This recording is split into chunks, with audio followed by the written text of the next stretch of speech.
Hi friends, welcome back to a new video.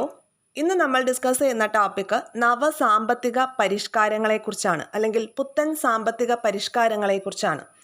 എന്തൊക്കെയാണ് ഈ പുത്തൻ സാമ്പത്തിക പരിഷ്കാരങ്ങൾക്ക് അണ്ടറിൽ നമ്മൾ പഠിക്കുന്ന സബ് ടോപ്പിക്സ്? ലിബറലൈസേഷനെ കുറിച്ചും പ്രൈവറ്റൈസേഷനെ കുറിച്ചും ഗ്ലോബലൈസേഷനെ കുറിച്ചൊക്കെയാണ്. അപ്പോൾ ആദ്യം എന്താണ് ഗ്ലോബലൈസേഷൻ എന്ന് ആദ്യം പറയാം. അതായത് നമുക്ക് ഈ അടുത്ത കാലത്തായിട്ട് നമ്മുടെ മാർക്കറ്റുകളിലൊക്കെ മറ്റു രാജ്യങ്ങളിൽ ഉൽപ്പാദിപ്പിക്കുന്ന നിരവധി സാധനങ്ങളൊക്കെ സുലഭമായിട്ട് ലഭിക്കുന്നുണ്ട് അല്ലേ? അപ്പോൾ നാം കാണുന്ന ഈ വിദേശ മൊബൈലുകൾ, നമ്മൾ യൂസ് ചെയ്യുന്ന കാറുകൾ, അതൊക്കെ എങ്ങനെയാണ് നമുക്ക് ലഭിക്കുന്നത്? അതിന് കാരണം നമ്മുടെ രാജ്യം മറ്റ് രാജ്യങ്ങളുമായിട്ട് വാണിജ്യപരമായിട്ട് കൂടുതൽ അടുത്ത് ബന്ധപ്പെട്ടിരിക്കുന്നു എന്നുള്ളത് കൊണ്ടാണ് അല്ലേ? അതുകൊണ്ടാണ് ഒരു ആഗോളവൽക്കരണമാണ് ഇതിൻ്റെ പ്രധാനപ്പെട്ട കാരണമെന്ന് പറയുന്നത്. അതായത് വിവിധ രാജ്യങ്ങൾ തമ്മിലുള്ള സ്വതന്ത്ര വാണിജ്യം നടക്കുന്നുണ്ട്. തടസ്സങ്ങളെല്ലാം നീക്കിക്കൊണ്ട് ലോകം തന്നെ ഒറ്റൊരു വിപണിയായി മാറിയിരിക്കുകയാണ് അല്ലേ? അപ്പോൾ ഈ സാമ്പത്തിക രംഗത്തെ ആഗോളവൽക്കരണം കാരണം നമ്മളുടെ ലോകം ഒരൊറ്റ കുടക്കീഴിലായി മാറിയെന്ന് നമുക്ക് പറയാം. ഇനിയും ഇതുവഴി ലോകത്തിലെ രാജ്യങ്ങളുടെ ഒരു ഏകീകരണമാണ് നടന്നതെന്നും പറയാം അല്ലേ? അപ്പോൾ ഇതുവഴി നമുക്ക് സമ്പദ് വ്യവസ്ഥയുടെയും അതുപോലെ സമൂഹത്തിൻ്റെയും സംസ്കാരത്തിൻ്റെയും എല്ലാം ഒരു കൂടിച്ചേരലാണ്, ഒരു സമന്വയമാണ് നമ്മൾ ലക്ഷ്യം വയ്ക്കുന്നത്. അപ്പോൾ രാജ്യങ്ങളുടെ അതിർത്തികൾക്കപ്പുറത്തേക്ക് സാധനങ്ങളും, അതുപോലെ ഇപ്പോൾ ഇന്ത്യൻസ് ഒരുപാട് പേരുണ്ട് ഗൾഫ് രാജ്യങ്ങളിൽ ജോലി ചെയ്യുന്നത്. അപ്പോൾ ആ തൊഴിലിൻ്റെയും മൂലധനത്തിൻ്റെയും സ്വതന്ത്രമായ ഒരു പ്രവാഹമാണ് നടക്കുന്നത്. അപ്പോൾ ഈ ഒരു പ്രവാഹത്തിന് കാരണമായിട്ടുള്ളതാണ് ആഗോളവൽക്കരണം. ഇങ്ങനത്തെ ഒരു പ്രവാഹത്തിനെയാണ് ആഗോളവൽക്കരണം ലക്ഷ്യം വെക്കുന്നത്. ഇന്ത്യയിൽ ആഗോളവൽക്കരണം 1980കളിൽ തന്നെ ആരംഭിച്ചിട്ടുണ്ട്. പക്ഷേ നമ്മുടെ ഈ പുത്തൻ സാമ്പത്തിക നയങ്ങൾ എന്ന് പറഞ്ഞിട്ട് അത് കൂടുതൽ ശക്തി ആർജിച്ചത്, അല്ലെങ്കിൽ വേഗത കൂടിയത് 1991 മുതലാണ്. അപ്പോൾ 1991 മുതലാണ് പുത്തൻ സാമ്പത്തിക പരിഷ്കാരങ്ങൾ ഇന്ത്യയിൽ നടപ്പിലാക്കി തുടങ്ങിയതെന്ന് നമ്മൾ പഠിച്ചിട്ടുണ്ട് അല്ലേ? അപ്പോൾ ഈ പുത്തൻ സാമ്പത്തിക നയങ്ങൾ കൊണ്ടുവരാൻ ഇടയായിട്ടുള്ള കുറേ സാഹചര്യങ്ങൾ ഉണ്ടാവുമല്ലോ. എന്തൊക്കെയോ കുറേ പോരായ്മകൾ കൊണ്ടാണല്ലോ ഇങ്ങനെ ഒരു പുത്തൻ സാമ്പത്തിക നയം നമ്മുടെ ഇന്ത്യയിലേക്ക് കൊണ്ടുവന്നത്. അപ്പോൾ എന്തൊക്കെയാണ് ഇത് കൊണ്ടുവരാൻ ഇടയായിട്ടുള്ള സാഹചര്യങ്ങൾ? ഈ ന്യൂ ഇക്കണോമിക് പോളിസി കൊണ്ടുവരാൻ ഇടയായിട്ടുള്ള സാഹചര്യങ്ങൾ എന്തൊക്കെയാണെന്ന് നമുക്ക് ആദ്യം നോക്കാം. രാജ്യത്ത് നിലനിന്നിരുന്ന രാഷ്ട്രീയ അസ്ഥിരത ഒരു ഫാക്ടറാണ്. അതുപോലെ വിദേശ നാണ്യ വരുമാനം ഉപഭോഗ ആവശ്യങ്ങൾക്ക് ഉപയോഗപ്പെടുത്തി. 3, സമ്പദ് വ്യവസ്ഥയുടെ കാര്യക്ഷമതാ കുറവ്, അതുപോലെ ഗൾഫ് യുദ്ധങ്ങൾ, സമ്പദ് വ്യവസ്ഥയുടെ മന്ദഗതിയിലുള്ള വളർച്ച, വിദേശ നാണയ കരുതൽ ശേഖരം കുറഞ്ഞത്, അതായത് കഷ്ടിച്ച് 2 ആഴ്ചത്തേക്ക് മാത്രമുള്ള ഇറക്കുമതിക്കുള്ള വിദേശ നാണ്യമേ നമ്മളുടെ ഇന്ത്യയുടെ കയ്യിൽ ഉണ്ടായിരുന്നുള്ളൂ. ഓക്കെ, അപ്പോൾ വിദേശ നാണയ കരുതൽ ഇന്ത്യക്ക് കുറഞ്ഞു, ആ ഒരു ശേഖരം ഇന്ത്യയുടെ കയ്യിൽ ഉണ്ടായില്ല. അതുപോലെ തന്നെ ആവശ്യ സാധനങ്ങളുടെ വില വർധനവ്. ഈ ഒരു കാരണം കൊണ്ടൊക്കെയാണ് 1991 ആയപ്പോഴേക്കും ഇന്ത്യയിൽ പുത്തൻ സാമ്പത്തിക നയങ്ങൾ കൂടുതൽ കൊണ്ടുവരാനായിട്ടുള്ള കാരണങ്ങളെന്ന് പറയുന്നത്. ഇത്തരത്തിൽ പരിതാപകരമായിരുന്ന ഒരവസ്ഥയായിരുന്നു ഇന്ത്യക്ക്. അങ്ങനെ ഇന്ത്യ ലോകബാങ്കിനെയും IMFനെയും സമീപിക്കാനായിട്ട് തീരുമാനിക്കുകയാണ്. ഇന്ത്യക്ക് കുറച്ച് കാശ് കടമെടുക്കാനുള്ള രീതിയിലാണ് ഇന്ത്യ ലോകബാങ്കിനെയും IMFനെയും സമീപിക്കുന്നത്. അപ്പോൾ ലോകബാങ്കും IMFും ഇന്ത്യക്ക് കടം കൊടുക്കാമെന്ന് നിൽക്കുന്നു. പക്ഷേ കുറച്ച് കണ്ടീഷൻസ് മുന്നോട്ട് വയ്ക്കുകയാണ്. ഓക്കെ, ഈ കണ്ടീഷൻസിലൂടെ ഇന്ത്യക്ക് ഫണ്ട് അനുവദിക്കാനായിട്ട് ലോകബാങ്കും IMFും തീരുമാനിച്ചു. അപ്പോൾ എന്തൊക്കെയായിരുന്നു ഈ കണ്ടീഷൻസ്? വ്യാപാരത്തിന്മേലുള്ള എല്ലാ നിയന്ത്രണങ്ങളും എടുത്തു കളയണം. അതുപോലെ ഇന്ത്യൻ സമ്പദ് വ്യവസ്ഥ ഉദാരവൽക്കരിക്കുകയും വേണം. അതായത് ലിബറലൈസേഷനും ഗ്ലോബലൈസേഷനും ഒക്കെ കൊണ്ടുവരണമെന്നാണ് IMFും വേൾഡ് ബാങ്കും ഉദ്ദേശിച്ചത്. അങ്ങനെയാണ് നമ്മളുടെ ഇന്ത്യയിൽ ആഗോളവൽക്കരണം കൂടുതൽ ശക്തിപ്പെടുകയും അതോടൊപ്പം ഉദാരവൽക്കരണവും സ്വകാര്യവൽക്കരണവും വരുന്നത്. നമ്മൾ പറഞ്ഞു ആഗോളവൽക്കരണം ഇന്ത്യയിൽ 1980കളിൽ തന്നെ ഉണ്ടായിരുന്നു.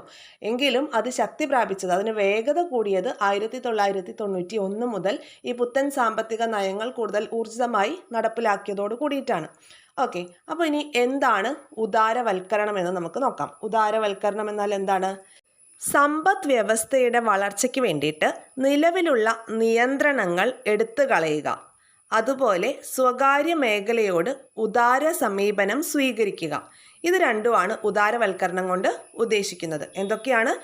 സമ്പദ് വ്യവസ്ഥയുടെ വളർച്ചയ്ക്കായിട്ട് നിലവിലുള്ള നിയന്ത്രണങ്ങൾ എടുത്തു കളയണം, അതോടൊപ്പം സ്വകാര്യ മേഖലയോട് ഉദാര സമീപനം സ്വീകരിക്കണം എന്നതാണ് ഉദാരവൽക്കരണം കൊണ്ട് ഉദ്ദേശിക്കുന്നത്. രണ്ട് കാര്യങ്ങളാണ്: നിലവിലുള്ള നിയന്ത്രണങ്ങളെല്ലാം എടുത്തു കളയണം, അതുപോലെ സ്വകാര്യ മേഖലയോട് കൂടുതൽ ഉദാര സമീപനം സ്വീകരിക്കണം എന്നുള്ളതാണ്. ഉദാരവൽക്കരണം വന്നതോട് കൂടിയിട്ട് നമ്മുടെ കമ്പോളങ്ങളിൽ എന്തെല്ലാം മാറ്റങ്ങളാണ് വന്നതെന്ന് നോക്കാം. വില നിയന്ത്രണം സർക്കാരിൽ നിന്നും എടുത്തുമാറ്റി. അതുപോലെ വില നിശ്ചയിക്കുന്നത് കമ്പോളാടിസ്ഥാനത്തിലാക്കി വില നിശ്ചയിക്കുന്നത്. വ്യവസായങ്ങൾ തുടങ്ങാനുള്ള നിയന്ത്രണങ്ങളെല്ലാം ലഘൂകരിച്ചു. ഇറക്കുമതി ചുങ്കവും നികുതികളും കുറച്ചു. ഉൽപാദന മേഖലയിലുള്ള നിയന്ത്രണങ്ങൾ എടുത്തുമാറ്റി. ഇതൊക്കെ ഇമ്പോർട്ടൻറ്റ് പോയിന്റ്സ് ആണ്. അതുപോലെ സാമ്പത്തിക മേഖലയിൽ ഉണ്ടായിരുന്ന നിയന്ത്രണങ്ങൾക്ക് അയവ് വരുത്തി. എന്തൊക്കെയാണ്? ലൈസൻസിങ്, പെർമിറ്റ്, അങ്ങനെയുള്ള കാര്യങ്ങളൊക്കെ എടുത്തു മാറ്റി. അപ്പോൾ സാമ്പത്തിക മേഖലയിൽ ഉണ്ടായിരുന്ന നിയന്ത്രണങ്ങൾക്ക് അയവ് വരുത്തി. സേവന മേഖലയായ ബാങ്കിങ്, ഇൻഷുറൻസ് മുതലായിട്ടുള്ള മേഖലകളിൽ സർക്കാരിൻ്റെ സ്വാധീനം കുറയാനുള്ള നടപടികൾ എടുത്തു. ക്ലിയർ ആണല്ലോ? ഇത്രയും പോയിന്റ്സ് ഇമ്പോർട്ടൻ്റ് ആണ്. വില നിയന്ത്രണം സർക്കാരിൽ നിന്നും എടുത്തു മാറ്റി. വില നിശ്ചയിക്കുന്നത് കമ്പോളാടിസ്ഥാനത്തിലാക്കി. അതുപോലെ വ്യവസായങ്ങൾ തുടങ്ങാൻ വേണ്ടിയിട്ടുള്ള നിയന്ത്രണങ്ങളൊക്കെ ലഘൂകരിച്ചു. ഇറക്കുമതി ചുങ്കവും നികുതിയും കുറച്ചു. ഉൽപാദന മേഖലയിലുള്ള നിയന്ത്രണങ്ങൾ എടുത്തു മാറ്റി. ലൈസൻസിങ്, പെർമിറ്റ് അതുപോലെയുള്ള നിയന്ത്രണങ്ങൾക്കൊക്കെ അയവ് വരുത്തി. സേവന മേഖലയിലെ ബാങ്കിങ്, ഇൻഷുറൻസ് അങ്ങനെയുള്ള മേഖലകളിലൊക്കെ സർക്കാരിൻ്റെ സ്വാധീനം കുറച്ചു. അപ്പോൾ ഇത്രയും കാര്യങ്ങളാണ് ഉദാരവൽക്കരണത്തിലൂടെ വന്നിട്ടുള്ള മാറ്റങ്ങൾ. ഇനി നമുക്ക് സ്വകാര്യവൽക്കരണത്തെക്കുറിച്ച് നോക്കാം. എന്താണ് സ്വകാര്യവൽക്കരണം? സ്വകാര്യ മേഖലയെ പ്രോത്സാഹിപ്പിക്കുകയും സർക്കാർ വക സ്ഥാപനങ്ങളുടെ ഉടമസ്ഥത സ്വകാര്യ കമ്പനിക്ക് നൽകുന്നതുമാണ് ഈ സ്വകാര്യവൽക്കരണം എന്നതുകൊണ്ട് ഉദ്ദേശിക്കുന്നത്. എന്താണ്? സ്വകാര്യ മേഖലയെ പ്രോത്സാഹിപ്പിക്കുക, സർക്കാർ വക സ്ഥാപനങ്ങളുടെ ഉടമസ്ഥത സ്വകാര്യ കമ്പനിക്ക് നൽകുക. ഓക്കെ, അപ്പോൾ അതിൻ്റെയൊക്കെ ഫലമായിട്ട് ചില പൊതുമേഖലാ സ്ഥാപനങ്ങളുടെ ഓഹരികൾ സ്വകാര്യ മേഖലയ്ക്ക് കൈമാറി. അതുപോലെ ഇന്ത്യയിൽ പൊതുമേഖലയുടെ പ്രാധാന്യം കുറഞ്ഞു വന്നു. സ്വകാര്യ മൂലധനം വർദ്ധിപ്പിക്കുവാനുള്ള നടപടികളെടുത്തു. കൂടുതൽ വിദേശ മൂലധനം സ്വരൂപിക്കാനുള്ള നടപടികളെടുത്തു. കുത്തകകളെ നിയന്ത്രിക്കുവാനുള്ള നിയമത്തിൽ അയവ് വരുത്തി. സ്വകാര്യ മേഖലയെ സഹായിക്കാൻ വേണ്ടിയിട്ട് നേരത്തെ ഉണ്ടായിരുന്ന ലൈസൻസിങ്, പെർമിറ്റ് അങ്ങനെയുള്ള കാര്യങ്ങളൊക്കെ എടുത്തു മാറ്റി. അപ്പോൾ എന്തൊക്കെയാണ്? സ്വകാര്യവൽക്കരണം വന്നതോട് കൂടിയിട്ട് പൊതുമേഖലാ സ്ഥാപനങ്ങളുടെ ഓഹരികളൊക്കെ സ്വകാര്യ മേഖലയ്ക്ക് കൈമാറാൻ തുടങ്ങി. ഇന്ത്യയിൽ പൊതുമേഖലയുടെ പ്രാധാന്യം കുറഞ്ഞു വന്നു. സ്വകാര്യ മൂലധനം വർദ്ധിപ്പിക്കാൻ വേണ്ടിയിട്ടുള്ള നടപടികളൊക്കെ എടുക്കാൻ തുടങ്ങി. കൂടുതൽ വിദേശ മൂലധനം സ്വരൂപിക്കാനുള്ള നടപടികളൊക്കെ എടുത്തു തുടങ്ങി. കുത്തകകളെ നിയന്ത്രിക്കുവാനുള്ള നിയമങ്ങളിലെല്ലാം അയവ് വരുത്തി. സ്വകാര്യ മേഖലയെ സഹായിക്കാൻ വേണ്ടിയിട്ട് ലൈസൻസിങ്, പെർമിറ്റ് അങ്ങനെയുള്ള കാര്യങ്ങളൊക്കെ എടുത്തു മാറ്റി. ആഗോളവൽക്കരണത്തിലേക്ക് വരാം. നമ്മൾ പറഞ്ഞു ഇന്ത്യയിൽ ആഗോളവൽക്കരണം 1980 തന്നെ ആരംഭിച്ചിട്ടുണ്ടായിരുന്നു. എന്നാൽ 1991 മുതലാണ് അതിൻ്റെ വേഗത കൂടിയതെന്ന്. അപ്പോൾ അതുപോലെ ഈ ആഗോളവൽക്കരണത്തിൻ്റെ വേഗത കൂട്ടാൻ വേണ്ടിയിട്ട് ചില നടപടികളൊക്കെ എടുത്തിട്ടുണ്ടായിരുന്നു. ഓക്കെ, ആഗോളവൽക്കരണം നേരത്തെ ഉണ്ടായിരുന്നു. അതിൻ്റെ വേഗത കൂട്ടാൻ എടുത്ത നടപടികൾ ഏതൊക്കെയായിരുന്നു? വിദേശ നാണയ നിയന്ത്രണം എടുത്തു കളഞ്ഞു. അതുപോലെ കയറ്റുമതി ഇറക്കുമതി നിയന്ത്രണം എടുത്തു മാറ്റി. ഇന്ത്യയുടെ കമ്പോളം ലോകരാജ്യങ്ങൾക്ക് തുറന്നു കൊടുക്കപ്പെട്ടു. വിദേശ നിക്ഷേപങ്ങൾക്കുള്ള നിയന്ത്രണം കുറച്ചു. വിദേശ നിക്ഷേപങ്ങൾക്ക് പ്രോത്സാഹനവും നൽകി. അപ്പോൾ വിദേശ നിക്ഷേപങ്ങൾക്ക് പ്രോത്സാഹനം നൽകി. വിദേശ നിക്ഷേപങ്ങൾക്കുള്ള നിയന്ത്രണം കുറച്ചു. ഇന്ത്യയുടെ കമ്പോളം ലോകരാജ്യങ്ങൾക്ക് തുറന്നുകൊടുത്തു. കയറ്റുമതി ഇറക്കുമതി നിയന്ത്രണം എടുത്തുമാറ്റി. വിദേശ നാണയ നിയന്ത്രണം എടുത്തു കളഞ്ഞു. ഇതൊക്കെയാണ് ആഗോളവൽക്കരണത്തിൻ്റെ സ്പീഡ് കൂട്ടാൻ വേണ്ടിയിട്ട് കൊണ്ടുവന്ന നടപടിക്രമങ്ങൾ. ഇന്ത്യയെ പോലൊരു വികസിത രാജ്യത്തിന് ആഗോളവൽക്കരണം കാരണം കുറേയേറെ ഗുണങ്ങളും അതോടൊപ്പം ചില ദോഷങ്ങളും ഉണ്ടായിട്ടുണ്ട്. അപ്പോൾ ഈ ആഗോളവൽക്കരണം കൊണ്ടുണ്ടായിട്ടുള്ള ഗുണങ്ങൾ എന്തൊക്കെയാണെന്ന് നമുക്ക് നോക്കാം. ഗുണങ്ങളെന്ന് പറയുമ്പോൾ നമുക്ക് തന്നെ അറിയാം അല്ലേ, മറ്റു രാജ്യങ്ങൾ ഉൽപ്പാദിപ്പിക്കുന്ന സാധനങ്ങളും സേവനങ്ങളും ഒക്കെ കൂടുതലായിട്ട് നമ്മുടെ നാട്ടിൽ ലഭിക്കാൻ ഇടവരുന്നുണ്ട്.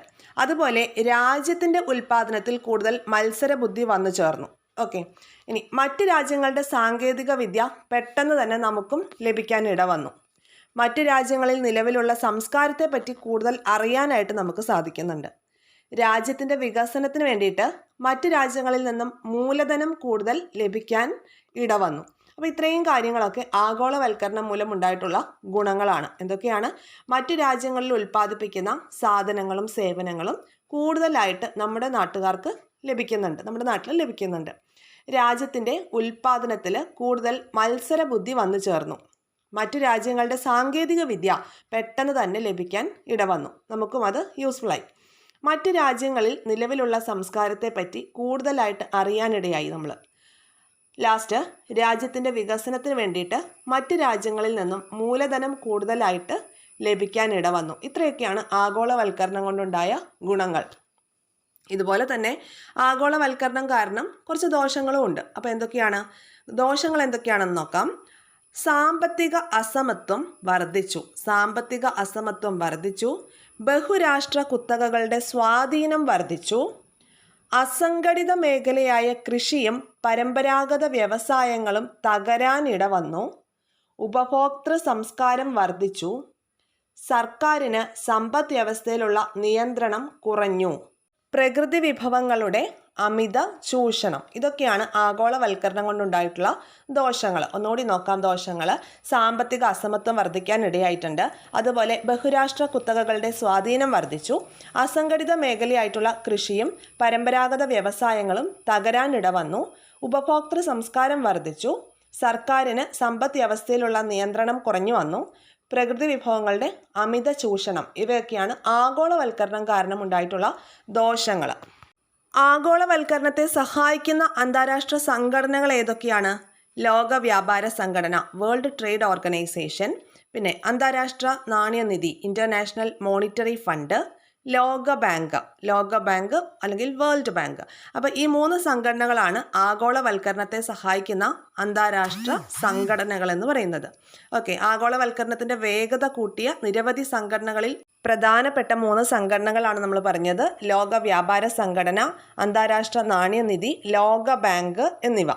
ഇനി നമുക്ക് ലോക വ്യാപാര സംഘടനയെക്കുറിച്ചൊന്ന് നോക്കാം. ലോക വ്യാപാര സംഘടന WTO, വേൾഡ് ട്രേഡ് ഓർഗനൈസേഷൻ 1995 നിലവിൽ വന്നത് അല്ലേ.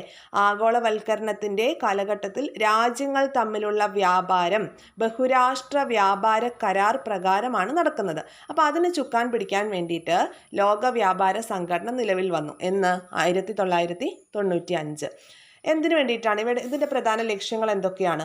എല്ലാ രാജ്യങ്ങളും തമ്മിലുള്ള ബഹുമുഖ വ്യാപാരം പ്രോത്സാഹിപ്പിക്കുക. അതുപോലെ എല്ലാ വ്യാപാര നിയന്ത്രണങ്ങളും നിയമാധിഷ്ഠിതമാക്കി മാറ്റുക. സാധനങ്ങൾ വ്യാപാരം ചെയ്യുന്നത് പോലെ സേവനങ്ങൾ വ്യാപാരം ചെയ്യുന്നതും കരാറിൽ ഉൾപ്പെടുത്തുക. അന്താരാഷ്ട്ര വ്യാപാരത്തിൽ നികുതി ഒഴികെയുള്ള എല്ലാ പ്രതിബന്ധങ്ങളും നീക്കുക. അന്താരാഷ്ട്ര വ്യാപാരത്തിൻ്റെ പരിധിയിൽ ഭൗതിക സ്വത്തവകാശങ്ങളും നിക്ഷേപ നടപടികളും ഉൾപ്പെടുത്തുക. ഈ 5 പോയിന്റ്സ് ആണ് വേൾഡ് ട്രേഡ് ഓർഗനൈസേഷൻ്റെ ലക്ഷ്യങ്ങൾ. എന്തൊക്കെയാണെന്ന് ഒന്നുകൂടി നോക്കാം. എല്ലാ രാജ്യങ്ങളും തമ്മിലുള്ള ബഹുമുഖ വ്യാപാരം പ്രോത്സാഹിപ്പിക്കുക. അതുപോലെ എല്ലാ വ്യാപാര നിയന്ത്രണങ്ങളും നിയമാധിഷ്ഠിതമാക്കുക. സാധനങ്ങൾ വ്യാപാരം ചെയ്യുന്നത് പോലെ തന്നെ സേവനങ്ങൾ വ്യാപാരം ചെയ്യുന്നതും കരാറിൽ ഉൾപ്പെടുത്തുക. അന്താരാഷ്ട്ര വ്യാപാരത്തിൽ നികുതി ഒഴികെയുള്ള എല്ലാ പ്രതിബന്ധങ്ങളും നീക്കുക. അന്താരാഷ്ട്ര വ്യാപാരത്തിൻ്റെ പരിധിയിൽ ഭൗതിക സ്വത്തവകാശവും നിക്ഷേപ നടപടികളും ഉൾപ്പെടുത്തുക. ഈ 5 ലക്ഷ്യത്തോട് കൂടിയിട്ടാണ് വേൾഡ് ട്രേഡ് ഓർഗനൈസേഷൻ 1995 ജനീവയിൽ നിലവിൽ വന്നത്. ക്ലിയർ ആയല്ലോ? ഇനി നമുക്ക് ഇന്റർനാഷണൽ മോണിറ്ററി ഫണ്ട് അല്ലെങ്കിൽ അന്താരാഷ്ട്ര നാണയനിധിയെക്കുറിച്ച് നോക്കാം. അന്താരാഷ്ട്ര നാണയനിധി 1945 സ്ഥാപിതമായിട്ടുള്ളത്. അതിൻ്റെ ലക്ഷ്യങ്ങളും കൂടി നോക്കി വയ്ക്കണം. എന്തൊക്കെയാണ്? വിനിമയ നിരക്കിലുള്ള അസ്ഥിരാവസ്ഥ പരിഹരിക്കുക. വിദേശ വ്യാപാര അടവുശിഷ്ട നിലയിലെ അസന്തുലിതാവസ്ഥ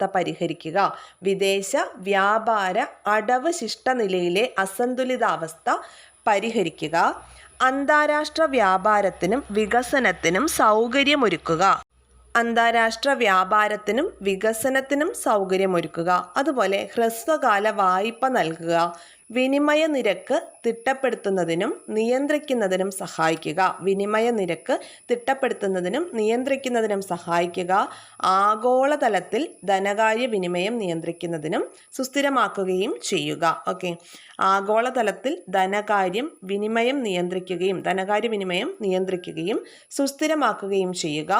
അംഗരാജ്യങ്ങൾക്ക് ധനകാര്യം നിയന്ത്രിക്കുന്നതിന് വേണ്ടിയിട്ട് സാങ്കേതിക സഹായം നൽകുക. ഇതൊക്കെയാണ് അന്താരാഷ്ട്ര നാണ്യനിധിയുടെ ലക്ഷ്യങ്ങൾ. ഒന്നുകൂടി നോക്കാം. വിനിമയ നിരക്കിലുള്ള അസ്ഥിരാവസ്ഥ പരിഹരിക്കുക, വിദേശ വ്യാപാര അടവശിഷ്ട നിലയിലെ അസന്തുലിതാവസ്ഥ പരിഹരിക്കുക, അന്താരാഷ്ട്ര വ്യാപാരത്തിനും വികസനത്തിനും സൗകര്യം ഒരുക്കുക, ഹ്രസ്വകാല വായ്പ അനുവദിക്കുക, വിനിമയ നിരക്ക് തിട്ടപ്പെടുത്തുന്നതിനും നിയന്ത്രിക്കുന്നതിനും സഹായിക്കുക, ആഗോളതലത്തിൽ ധനകാര്യം വിനിമയം നിയന്ത്രിക്കുകയും സുസ്ഥിരമാക്കുകയും ചെയ്യുക.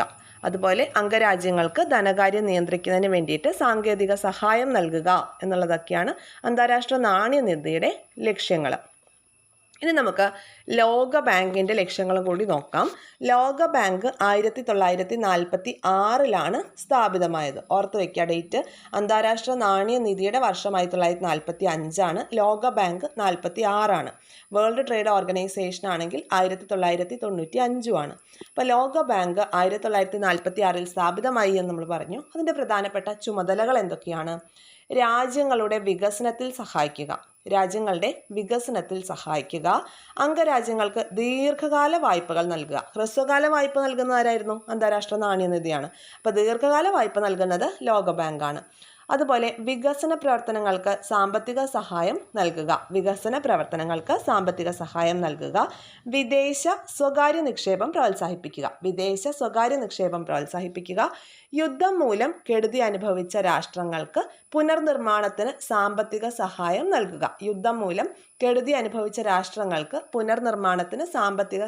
നൽകുക.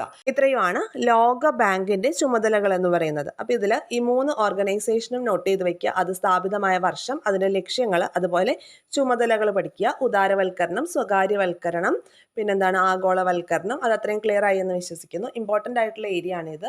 ഇതുപോലെ യൂസ്ഫുൾ ആയിട്ടുള്ള വീഡിയോസ് തുടർന്ന് ലഭിക്കാനായിട്ട് ചാനൽ സബ്സ്ക്രൈബ് ചെയ്ത് സപ്പോർട്ട് ചെയ്യുക. ഷെയർ ചെയ്ത് നിങ്ങളുടെ ഫ്രണ്ട്സിലേക്ക് കൂടി എത്തിക്കുക.